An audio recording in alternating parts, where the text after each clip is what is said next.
Asier, zelan afrontatzen duzu erronka berri hau? Ilusioiaz, eskain gogu neukan atorteko, eta uste urte bat gauela horretik, eta posik eta ilusioiaz joaz. Zergatik erabaki duzu Urritxera etortze? Eskain ikusi dut eurak eskain interesa handixe eukida gara nionak hartzeko, eta egiz izan bai gogu neukan hemen jokatzeko, ezagunatak alde bai taldin, eta lagundu izta horrepe bai onatorti. Eta uste dut, sobre todo, urte hona etxeko esperantziaz.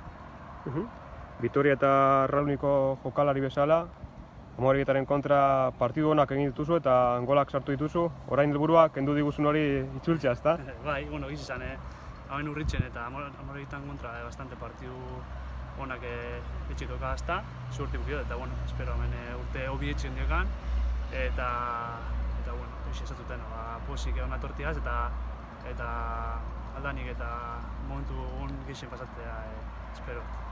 Eta taldekide berriak ezagutzeko eta dana berriro azteko gogorakin, ezta? Bai, aldanik eta harinen zen da nire torriko agona, gogo bantixaz, eta bai, taldekidik ezautzea, batzuk ezautetxuaz, eta barrixak ezautzea, eta nego kontaktu berakin ukitzeko gogo askoak.